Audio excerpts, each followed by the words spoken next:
Fue electa la Comisión Bicameral del Congreso que analizará punto por punto el Presupuesto General de la Nación 2018 y la misma es conformada por Blanca Lila Miñarro como presidenta, Cristina Villalba como vicepresidenta y de relatores el diputado nacional Néstor Ferrer y el senador Juan Manuel Bóveda. En ese interín fue aprobado el reglamento y cronograma para el estudio del PGN 2018. La sesión inició con la presentación del mismo por parte de la ministra de Hacienda, el cual lleva el título de Caminando Juntos al 2030 y se ajustan al marco del Plan Paraguay 2030. Un 40% de las políticas financiadas o de los proyectos financiados por este presupuesto están asociados al primer pilar, que es la reducción de la pobreza y desarrollo social.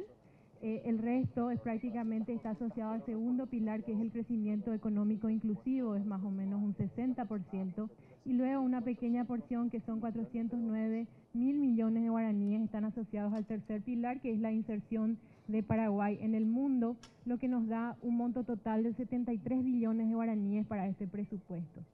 Este presupuesto, además de enmarcarse en lo que es el Plan Nacional de Desarrollo, también se ciñe a los objetivos del desarrollo sostenible. Esto no es casualidad, justamente el Plan Nacional y los objetivos de desarrollo están mano a mano, digamos. Y acá lo que vemos cuando agrupamos al presupuesto o lo clasificamos de acuerdo a los objetivos de desarrollo sostenible, que aproximadamente el 21% de las políticas que se están implementando a través de este presupuesto, o como decimos nosotros, ese un paso que damos hoy, este año, hacia los objetivos del Plan Nacional de Desarrollo Paraguay 2030, 21% está asociado a la reducción de la pobreza. Este presupuesto no contempla ni incorpora aumentos salariales, a excepción de los que afecten al salario mínimo y que dan vela al desenlace del aumento salarial del 12% para los docentes. Un déficit fiscal de 1,5, estamos hablando de un crecimiento real del gasto corriente primario de 4%, que significa 8% en términos nominales, y este presupuesto no incorpora incrementos salariales excepto aquellos indexados al salario mínimo. Específicamente tenemos que hablar también de lo que sería ese 12%, el incremento salarial que está ya dentro del presupuesto en lo que se llama un fondo de recategorización, es decir, se prevé un fondo para la implementación de lo que sería esa ley especial del Estatuto del Educador, y ahí estamos hablando de aproximadamente 84 millones de dólares que están reservados para ese fin. Como ustedes saben, de público conocimiento es que ese diálogo o negociación o acuerdo, todavía no hemos llegado a ese acuerdo, pero se sigue trabajando en eso. De igual forma se ve reflejada una ralentización económica debido a una menor recaudación, ralentización que forma parte de los factores del contexto económico que afectaron a la política de mediano plazo. Un factor número uno ha sido la ralentización económica, que se traduce en menor recaudación. Acá vemos por un lado la barra verde es la recaudación total a través de los años, y por otro lado vemos lo que es la variación porcentual a través de los años, y agrupamos en tres periodos, ¿verdad? Primeramente está el periodo 2003-2007, donde la recaudación crecía en un 19,5%. En el siguiente periodo 2008-2012 la recaudación crecía en un 14,9%. Y finalmente en el último periodo vemos una caída en ese crecimiento que refleja un crecimiento de más o menos 9%.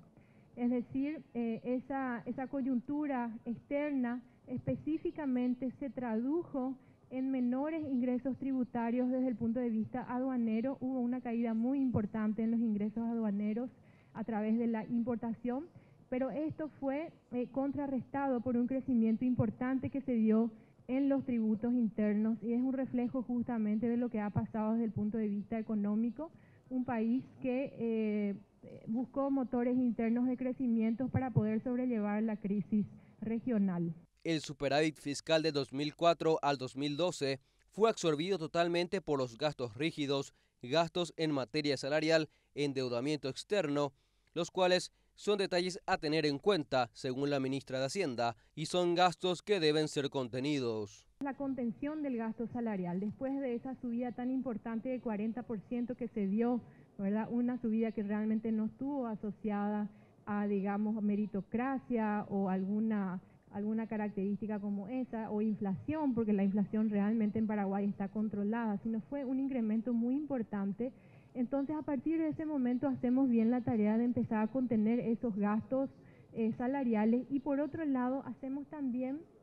algo que debimos haber hecho hace mucho tiempo, ¿verdad? Que es empezar a impulsar lo que es la inversión en infraestructura. Entonces, en eso se basa un poco lo que es la política actual y como yo digo siempre, esto no puede hacerlo solo un poder del Estado, es un resultado de un trabajo en equipo de todo el país. Se destacó el crecimiento y la estabilidad macroeconómica gracias a las reformas impuestas y que actualmente colocan al Paraguay como el país con mayor crecimiento económico de la región, el cual posee un crecimiento promedio en los últimos 5 años del 6%. Al cierre del 2017, a pesar de la coyuntura regional difícil que enfrenta nuestro país y enfrenta a nuestros principales socios comerciales, especialmente Brasil, que ha visto la peor crisis en su historia,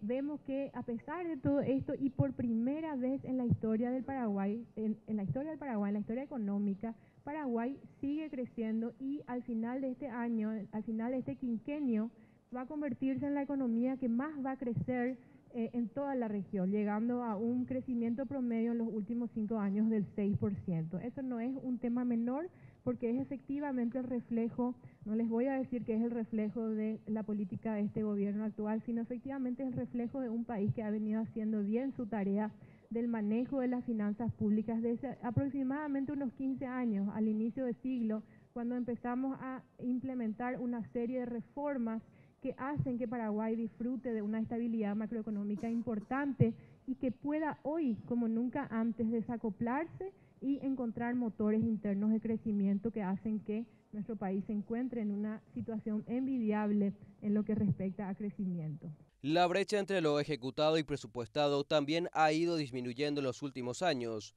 La relación actual entre estos aspectos es del 77%, lo que refleja una mayor eficiencia.